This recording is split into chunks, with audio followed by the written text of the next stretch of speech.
verso de número 1. Não cairá nem orvalho, nem chuvas nesses anos seguintes. 0 de chuva. Eu fico imaginando que o juízo de Deus foi tão severo, que Deus diz assim, não vai ter nem sereno para vocês. Não vai ter nem sereno. Vocês vão acordar pela manhã, vocês não encontrarão nenhuma gotícula de água. Tamanha era a severidade do juízo divino naquele momento. Quando eu falo da severidade de Deus, eu me recordo das palavras do profeta apóstolo Paulo, o profeta do Novo Testamento.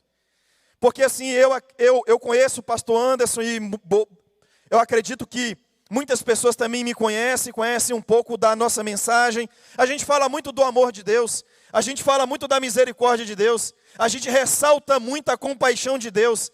Mas Paulo, escrevendo aos Romanos, ele vai dizer o seguinte: olha, considerem não apenas a misericórdia de Deus, a compaixão de Deus, mas considerem também, levem também em consideração a severidade de Deus. Deus é bom, mas é justo. Deus é cheio de amor, mas também tem a sua justiça. É preciso que a gente equilibre o entendimento a respeito de Deus. Porque se a gente ter uma visão equivocada, não, mas Deus, Ele só é um Deus que ama e que perdoa, e que sempre está disposto a revelar misericórdia, e a gente não lembrar também que um dos atributos de Deus é santidade e justiça, a gente então perde o entendimento do verdadeiro caráter do Senhor. Meus queridos, eu quero fazer 2 observações a respeito desse juízo de Deus sobre o seu povo. Juízo esse, que como eu disse, visava reconduzir Israel ao caminho da verdadeira adoração. Em primeiro lugar, a escassez de chuvas constituía um severo juízo sobre Israel. Por quê? Porque aquela nação dependia muito da água ou das águas das chuvas. Aquela nação era uma nação que suas terras eram áridas, quase deserto. Além disso, a principal fonte de subsistência vinha da agricultura e da criação de animais. Um contexto que nos revela a grande carência de Israel pelas chuvas. Sendo assim, quando Deus ele tranca as torneiras do céu, Deus está julgando o seu povo com muita severidade, pois grande era a dependência daquela nação pelas chuvas. Bem, uma segunda observação sobre esse juízo divino é que o juízo de escassez de chuvas era uma provocação à idolatria. Gente, Deus é alguém bem-humorado. Deus é alguém de humor. Deus é alguém de provocação também. Porque Baal, ele era considerado o Deus da fertilidade. E sendo considerado Deus da fertilidade, entendia-se que Baal era alguém responsável pelas chuvas. Quem prestava culto a Baal dizia: Baal é o Deus que manda chuvas. E quando Deus diz não vai chover, Deus está provocando Baal, Deus está provocando os idólatras e mostrando: olha, não é Baal que manda chuva coisa nenhuma, sou eu o Criador dos céus e da terra. O texto bíblico afirma que logo depois de proferir estas duras palavras ao rei Acabe, a Jezabel, adoradora fervorosa de Baal, promotora de toda essa apostasia, depois disso, a palavra do Senhor vem a Elias dizendo: saia daqui, Elias, retira-te daqui, vá para o Oriente, esconde-te junto ao ribeiro de Querite, que está diante do Jordão. Pergunta: por que Deus envia Elias para a região do Querite? Por que Deus envia Elias para o ribeiro de Querite? Não seria melhor Elias permanecer em Samaria? Não seria melhor Elias permanecer no reino do norte para confrontar Acabe, para confrontar Jezabel, para confrontar o povo desviado do verdadeiro culto a Deus? Não era melhor Deus ter conservado Elias ali em Samaria? Bem, os planos do Senhor são mais elevados do que os nossos. Eu penso em dois motivos do porquê Deus tira Elias de Samaria e o envia ao Querite. Em primeiro lugar, Deus queria proteger Elias do sanguinário Acabe. Quando Deus diz, saia daqui Elias e vai para o Querite, Deus está visando a proteção do seu servo. Em segundo lugar, quando Deus diz, saia de Samaria e vai para o Querite, Deus está levando o seu servo para um caminho de aperfeiçoamento. Quando Deus leva Elias ao Querite, Deus está ali com um plano de operar no mais profundo da alma do seu servo. Escute isso. Não é apenas livramento de Deus o Querite, mas é um lugar também de aperfeiçoamento. É um lugar de tratamento de Deus. Agora, olha que interessante. A experiência de Elias no Querite fez de Elias um homem de Deus. Quando você lê o verso de número 1 do capítulo 17, como Elias é apresentado ali? Elias é apresentado como Elias, o tisbita. Simplesmente alguém que veio de uma cidade chamada Tisbé, ou Tisbe. Elias é apresentado simplesmente como Elias, o tisbita. Apenas isso. Agora, se você der uma olhada no verso 24 do mesmo capítulo 17, olha como Elias é apresentado ali. Elias é apresentado como homem de Deus. No primeiro versículo do capítulo 17, Elias, o tisbita. No último versículo do capítulo 17, Elias, não mais o tisbita, Elias, o homem de Deus. O que mudou? O que mudou entre uma coisa e outra? Sabe o que tem entre, o que há entre Elias, o tisbita, e o Elias, o homem de Deus? Sabe o que há? O Querite. Entre uma coisa e outra, há o ribeiro de Querite. Entre uma coisa e outra, há a experiência vivida por Elias no ribeiro de Querite. Sabe qual é o significado da palavra Querite? Cortar. Ou colocar no tamanho certo. Que interessante. Que interessante. Ao levar Elias para o Querite, Deus estava moldando Elias. E não apenas preservando a vida dele. Havia um intuito de preservar, mas também de moldar. Deus estava ali no Querite, escute isso, colocando Elias no tamanho certo. Porque às vezes, Sônia, a gente está muito grande. Ou às vezes, estamos nos reduzindo a uma pequenez absurda. Uma hora, o complexo de inferioridade. Ou melhor, o complexo de superioridade. Em outros momentos, o complexo de inferioridade. Em alguns momentos, o orgulho absurdo. Em outros momentos, um complexo de inferioridade também absurdo. Então, quando Deus nos leva para os querites da vida, Deus está querendo nos colocar no tamanho certo. Deus está nos moldando para que a gente tenha uma compreensão exata de quem nós somos, nem grande demais, nem pequenos demais, mas discípulos amados do Senhor. Meus irmãos, o Querite foi o lugar onde Deus cortou, podou o profeta. Deus se utiliza das inevitáveis lutas da vida para nos cortar. Eu quero te perguntar essa noite, o que é que Deus tem cortado em sua vida?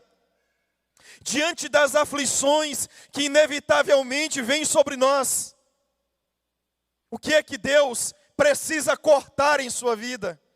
Às vezes, estou vendo ali meu amigo Lázaro, às vezes, Lázaro, o Senhor nos leva para os querites da vida, que são esses ambientes de dor e dificuldade, de sofrimento, para nos cortar. Cortar o nosso orgulho, cortar o nosso individualismo, cortar a nossa frieza humana, a nossa frieza de espiritualidade. Às vezes o Senhor nos leva para o querite, para cortar e podar o nosso materialismo, a incapacidade de investir no reino dEle, na vida das pessoas, ou até mesmo na obra. O Senhor nos leva para o querite e corta o ciúme, corta a inveja. O Senhor vai nos aparando, e aí de Elias o tisbita para Elias, o homem de Deus. Sim, o objetivo de Deus é te sustentar, é cuidar de você, mas o objetivo de Deus também em nós é fazermos de nós homens e mulheres de Deus. Por isso, quando você for conduzido aos querites da vida, lembre-se que Deus não está querendo a sua destruição. Deus está querendo cortar algumas coisas. Meus irmãos, Elias obedece à voz divina e vai para a região do querite. Uma caminhadinha, pastor Anderson, de apenas 200 quilômetros.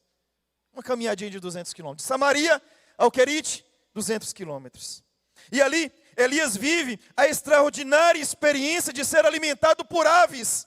Não me pergunte como é esse negócio. Eu só sei que tinha McDonald's de manhã e de tarde. Eu só sei que tinha água boa de manhã e de tarde. Carne. Ali Elias vive dias extraordinários. Elias desenvolve muito ali na sua solitude, marcada por providência divina.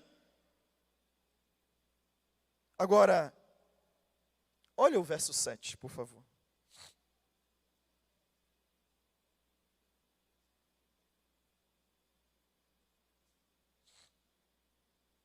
Algum tempo depois, o riacho secou-se por falta de chuva.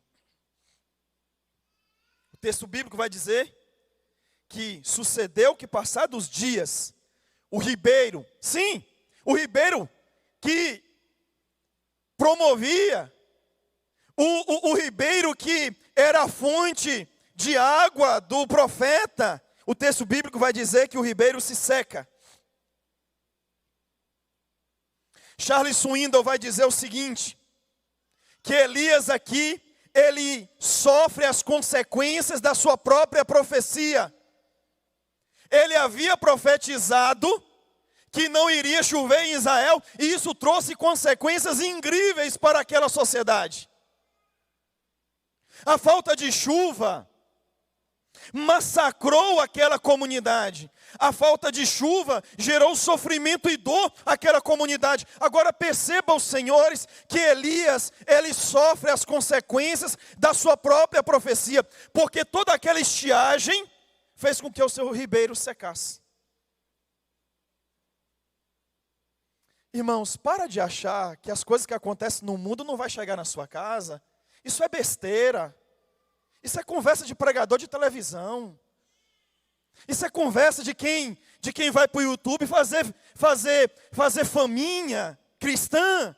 E tem gente dando ouvido a essas besteiras. Ouça seu pastor. Para de ser discipulado por gente do YouTube que não conhece a sua vida, que não tem compromisso com você e não tem compromisso com as Escrituras. Seja discipulado por Paulo, pastor Aquiles, pastor Tarcísio. Olha aí, cadê ele? Pastor Tarcísio, viu? Depois você me honra aí também em algum lugar, viu, irmão? Pastor Anderson, tem mais pastores aí? Brendo, futuro pastor dessa comunidade, seminarista. Então, gente, seja discipulado por esse povo. Às vezes você ouve mais o youtuber do que o pastor da sua comunidade. Que isso? Bem, Charles Swindoll vai dizer, olha, Elias foi vítima da sua própria profecia. Sim, os males que afetam o mundo podem chegar na casa do crente. O coronavírus que alcançou o mundo inteiro, alcançou a casa de servos piedosos. As chuvas que derrubaram as casas de pessoas que não acreditavam em Deus, também derrubou as casas das pessoas muito crentes. O mal que atingiu Israel, atingiu o mais crente dos crentes em Israel, o profeta Elias. Às vezes sim, O Deus Todo-Poderoso, com sua graça e misericórdia, nos protege, nos blinda, nos livra. Mas não me pergunte como, às vezes Ele permite. Porque a vida cristã não é uma bolhazinha que a gente entra e a gente fica ali protegidinho de todos os males. O interessante é que o Salmo 91 vai dizer assim: 1000 cairão a teu lado, 10.000 à tua direita, e tu não serás atingido. Me desculpe, às vezes a gente é atingido. Às vezes somos atingidos. Às vezes cai 10.000 aqui, cai 1.000 aqui, cai um aqui. Porque a vida cristã não é sinônimo de vida boa, tranquila e próspera em todo o tempo. Então, servos do Senhor, o profeta foi afetado pela estiagem. E aí, ele acorda uma bela manhã, ele sabia que a água do ribeiro estava diminuindo, e quando ele acorda na esperança de encontrar água no ribeiro, o texto bíblico diz que o ribeiro secou. O ribeiro de Elias havia secado. Você se lembra quando o seu ribeiro secou? Você se lembra quando o seu ribeiro secou? O nosso ribeiro seca quando, sem aviso prévio, sem esperar, perdemos aquele emprego que era a nossa única fonte de renda e de sustento. O nosso ribeiro seca quando a gente fecha aquele negócio aparentemente confiável e depois descobrimos que era um golpe e perdemos tudo em um piscar de olhos. O nosso ribeiro seca quando em um exame de rotina, um médico encontra uma estranha mancha, um caroço, pede uma biópsia e no retorno ele diz, é câncer. O ribeiro seca. O nosso ribeiro seca quando descobrimos que o filho, a filha, criados com tanto amor e cuidado, se desviou dos bons conselhos e agora está vivendo uma vida marcada pelas drogas ou pela criminalidade. O ribeiro seca nessa hora. O nosso ribeiro seca quando descobrimos que esposa ou esposo, alguém que casamos confiando no respeito. O ribeiro seca quando o esposo ou a esposa descobre que o seu companheiro ou companheira de longas datas está envolvido com outra pessoa. O ribeiro seca nessa hora. Nosso ribeiro seca quando chega a nós a inesperada e trágica notícia da morte de alguém que tanto amamos.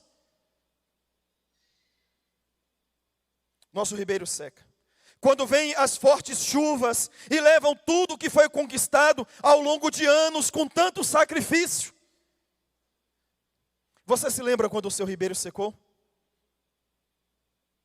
Aquele ribeiro que você achava que era uma fonte permanente de águas.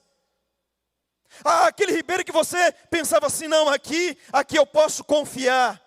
Você se lembra quando foi que o seu ribeiro secou? Eu quero fazer uma última observação e quero concluir essa mensagem. Eu me lembro quando o meu ribeiro secou. Eu tinha um pequeno negócio aqui na cidade. E eu, assim como o profeta Elias, eu percebia que as águas estavam diminuindo dia após dia, mês após mês. Dezembro de 2014, cheguei em casa e falei, Tatiane, o ribeiro secou. Aquilo que era nossa fonte de sustento não existe mais. Houve algumas complexidades envolvidas e eu percebi, olha, janeiro eu não sei o que será. Só que aí, pastor Anderson, o Deus que tira a água é o Deus que dá pão. Se você puder repetir isso no coração. O Deus que tira a água é o Deus que dá pão. Deus permitiu que aquele negócio fosse fechado. O meu ribeiro de Querite secou. E agora eu fiquei no Salmo 121. Elevo os meus olhos para os montes, e de onde me virá o socorro? Esperava só em Deus. Aí o que aconteceu? O Deus que tira a água é o Deus que dá pão. 2 portas se abriram logo em seguida. Uma porta foi essa aqui. Essa igreja passou a abençoar a minha vida quando assumimos a congregação ali de Limeira. Posteriormente, um convite para trabalhar em uma empresa dessa cidade. Ou seja, o Deus que permitiu que o meu ribeiro secasse, o Deus que tirou água, é o Deus que posteriormente, com sua graça extraordinária, é o Deus que não nos desampara, mesmo em meio às nossas imperfeições e rebeldias. É o Deus que deu pão. Isso aconteceu com o profeta. Senhor, o Senhor me tirou de Samaria, me fez andar 200 quilômetros, agora eu estou aqui no ribeiro, comendo carne, todo dia carne, coisa boa, Elias, e bebendo dessa água. Agora não tem mais carne, não tem mais água. O que será de mim? Elias, fique tranquilo, eu sou o Deus provedor em sua vida. Levanta-te, vai para uma cidade chamada Sarepta, porque ali já ordenei uma viúva que te sustente. Mas espera aí, Senhor, uma viúva, Senhor? Uma viúva. Certo, Senhor, eu confiarei na sua palavra. E ele sai de Sarepta, ele sai do Querite e vai para Sarepta. Mais uma caminhada de quase 200 quilômetros. Rapaz, mas Deus gosta de botar o crente para andar, hein? 200, depois quase 200. E lá vai Elias caminhando quase 400 quilômetros. Quando Elias ouve a voz de Deus, ele obedece. E alguém vai dizer que a obediência humana, aliada à fidelidade de Deus, são composições que geram milagres. A obediência humana, a fidelidade de Deus, são composições que geram milagres. Ali mais uma vez, milagrosamente o profeta é alimentado. Ali mais uma vez, milagrosamente o profeta é sustentado. Ele chega na casa da viúva e diz assim: o que você tem aí, mulher? Sua serva não tem nada, só tem um pouquinho de farinha, um pouquinho de azeite. Olha, profeta, já desisti da vida, viu? Vou comer eu e meu filho desse restinho aqui de azeite, de farinha, e vou morrer. O profeta então diz assim: faz o seguinte, me dá um copo com água, porque o Deus que eu sirvo gosta muito de me colocar para andar, estou com sede. Agora, em vez de você fazer essa comida só para você, faça para nós, divida comigo. Aí a palavra de Deus diz que aquela mulher, mesmo em sua crise, ela faz ali um bolo com aquele pouquinho de azeite, um pouquinho de farinha, dá ao profeta, o profeta come. E mais uma vez, obediência aliada à fidelidade divina gera milagres. Nunca faltou azeite, nunca faltou farinha. O Deus que tira a água dá pão. Sabe por que eu preguei essa mensagem essa noite? Porque tem gente aqui que o ribeiro secou. O ribeiro secou e você está dizendo: e agora? Você está vivendo o meu dezembro de 2014. O Deus que tira a água é o Deus que dá pão. O Deus que tirou a água do profeta e permitiu que o ribeiro secasse é o Deus que diz assim: eu tenho algo maior para você. Você, além de beber água, você vai comer pão de primeira na casa de uma viúva. E o profeta obedece e o milagre acontece. Fiquemos de pé, eu quero orar por sua vida essa noite.